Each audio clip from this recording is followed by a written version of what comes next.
Guys, welcome back for today's video mga guys, no. Walang pasok ngayon dahil may bagyo. So ngayon mga guys, ang lakas ng ulan. Kanina pagising namin sa umaga mga guys, ang lakas ng hangin, pero wala siyang ulan. Mahangin lang talaga, hindi siya mainit. So ngayon mga guys, ang lakas ng ulan. Kita ko sa inyo, may kasama siyang hangin mga guys. Tingnan mo, lakas ng ulan mga guys. Lakas guys.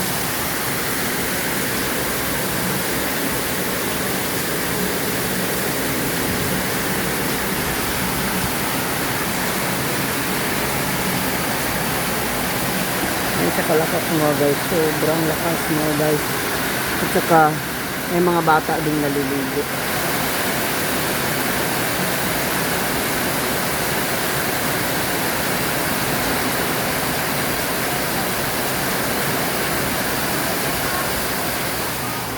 Ayan mga guys, sarado na natin kasi malakas talagang ulan.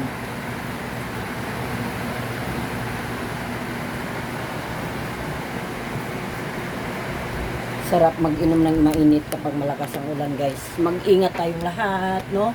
Lalo na sa mga mababahain na lugar. Mag-ingat kayo lagi mga guys, no? Lahat tayo mag-iingat. Grabe, malakas ang ulan ngayon. Lakas din ang bagyo, ang hangin, sobrang lakas. Grabe. Nakakatakot kanina mga guys. Parang napuliskuhan kami sa hangin kasi hindi kasi halos maghangin, no? Hindi halos pumapasok yung hangin dito sa kwarto namin. So ngayon mga guys, mahangin. So sabi ko, sarap naman yung hangin, pero ang hangin parang nakakatakot. Parang ang lakas talaga, no? Parang may something na bagyo talaga. So ngayon mga guys, ayan, lakas ng ulan. So kanina, hindi kami pumapasok sa school. Papasok na sana kami.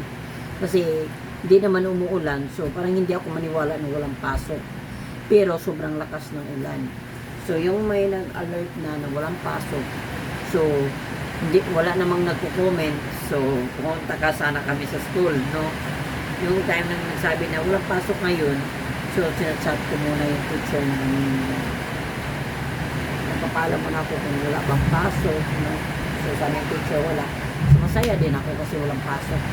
So ngayon, kung pumapasok pala, lakas ng ulan, so hindi pa rin halos makapag sa school, di ba? Sobrang lakas ng ulan.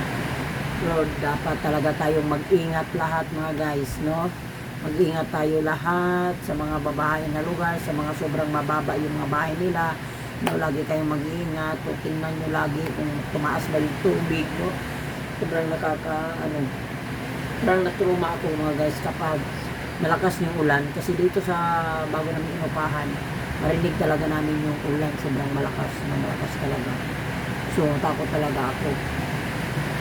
So may something naalala ko dati mga guys na pag malakas ng ulan, naalala ko talaga lakas ang tulo, parang lakas ang tulo at saka parang natakot talaga ako guys kasi parang lalo na mas mahangin.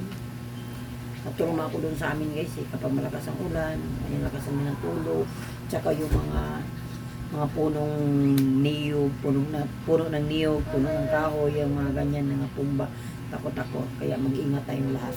So magdasal tayo, no, para sa kaligtasan sa ating bansa, no. Thank you for watching. Please follow and share the video. Salamat. Love you all.